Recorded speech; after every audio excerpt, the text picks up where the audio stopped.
¿Cómo aprendemos a leer?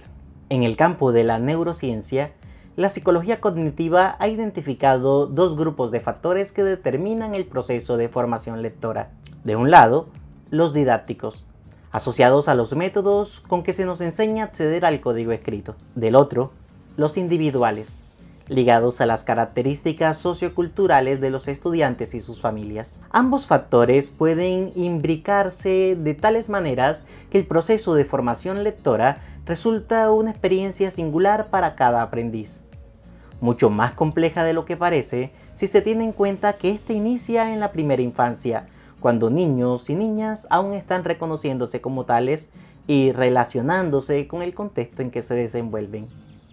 De allí que sea válida la pregunta: ¿cómo aprendemos a leer? Bienvenidos.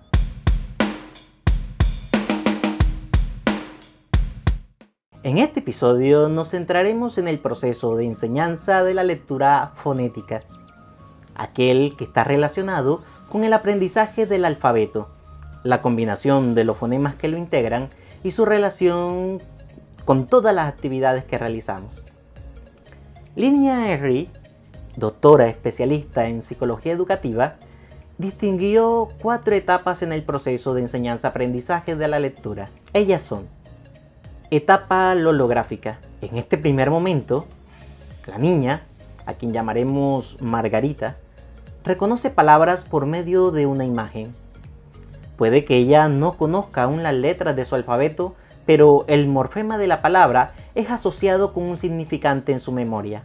Por ejemplo, al ver esta imagen, reconoce la marca del producto y es capaz de leerla. Pero en su cerebro realmente no hay correspondencia entre grafema y fonema. Etapa alfabética. Ahora Margarita ha comenzado a segmentar y codificar los fonemas. Descubre, por llamarlo así, el significado de palabras que le son familiares gracias a la asociación entre el grafema y el fonema. El primero es el símbolo u objeto visual de su alfabeto y el segundo, su pronunciación. Con frecuencia, los docentes del ciclo preescolar rotulan los objetos del salón de clases para potenciar esta etapa de aprendizaje. Etiquetan una silla con la palabra silla. Y lo mismo hacen con otros elementos. De manera que Margarita puede familiarizarse ahora incluso con el significado de aquello que antes no le resultaba familiar. Una foca, digamos. En una edad madura, nosotros aplicamos esta misma estrategia didáctica cuando aprendemos una segunda lengua. Etapa ortográfica.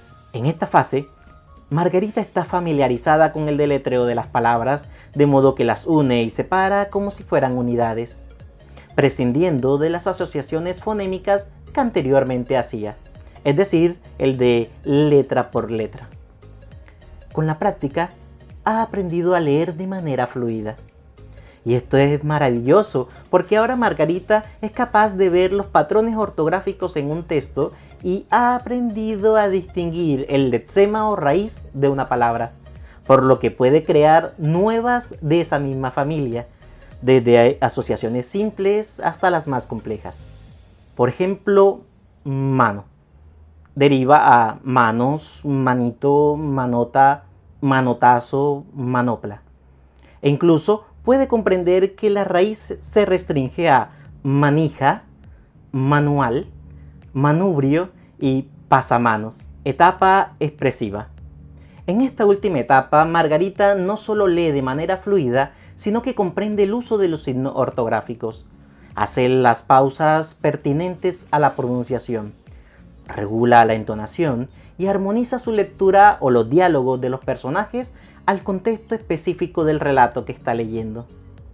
Podemos decir que Margarita tiene el control del proceso de decodificación lectora y en su cerebro hay un reconocimiento pleno de la semántica, por lo que puede asociar, inferir y proponer ideas que estén relacionadas con lo que lee. Aunque hay diversas exposiciones científicas sobre cómo el cerebro aprende a leer, destaco el estudio de Marianne Wolf, psicóloga que dirigió con logros superlativos el Centro de Lectura e Investigación del Lenguaje de California, en Estados Unidos. En su libro ¿Cómo aprendemos a leer?, Ella explica cómo ha sido la evolución del cerebro en tanto adaptación a las múltiples circunstancias de entorno, relaciones interpersonales, relaciones afectivas o socioculturales que ha atravesado el hombre vinculadas al proceso neurológico para crear y decodificar tanto signos lingüísticos como otros sistemas simbólicos. Sí, me refiero a lo que Wolff describiría como los 3 principios de la neuroplasticidad. El primer principio del diseño del cerebro es la capacidad plástica para el reordenamiento. Al revisar cómo se conectó la estructura original, el cerebro hace nuevas conexiones, especialmente entre la percepción y el lenguaje. El segundo principio de diseño, que es realmente maravilloso, es el de reciclaje. Las neuronas originalmente están dedicadas a la percepción visual de caras o de objetos. Estas mismas neuronas se reciclan para identificar letras, patrones de letras e incluso las pequeñas unidades a los que llamamos morfemas. Aunque las neuronas todavía hacen reconocimiento de objetos, otras se mueven literalmente entre hemisferios para reconocer rostros. El tercer principio es el de la automaticidad. Hay grupos de neuronas que pueden aprender a trabajar juntas tan rápido que se vuelven automáticas. Eso permitió a nuestros antepasados el reconocer rápido el rastro de un animal peligroso, por lo que mejoró nuestra supervivencia. Utilizamos la misma capacidad de automatización para decodificar muy rápido, es decir, para leer. Podemos hacer la conexión del significado casi instantáneamente. Estos 3 principios explican cómo el cerebro consigue la construcción de un circuito cerebral. Ya no necesita identificar una huella o una letra para generar conexiones complejas y, como resultado, adquiere la capacidad de leer. Marianne Wolf aportó reveladoras estadísticas cuando afirmó que un niño de clase media oye 32 millones de palabras más que uno de las clases menos favorecidas. Las oportunidades y el entorno familiar e institucional que rodea a ambos infantes son muy distintas.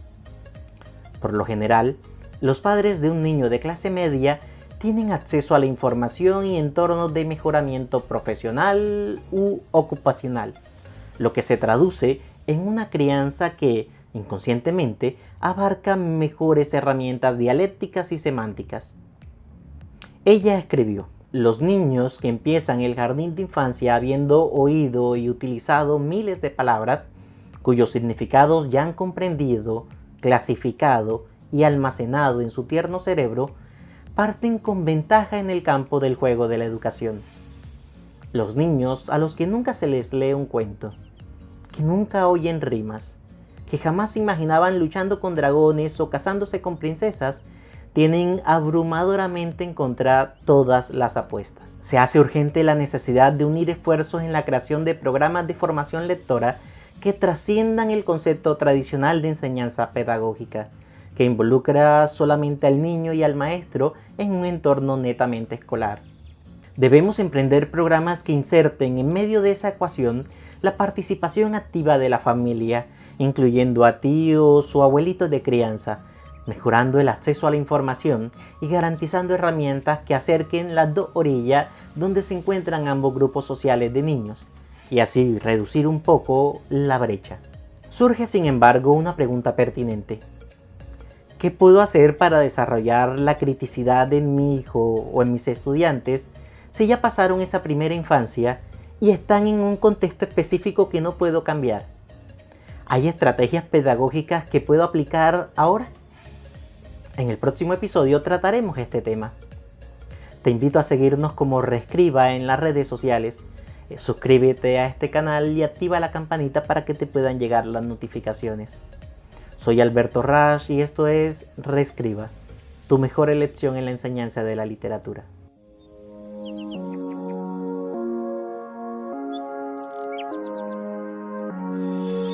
Para saber más de literatura, te invito a ver estos videos.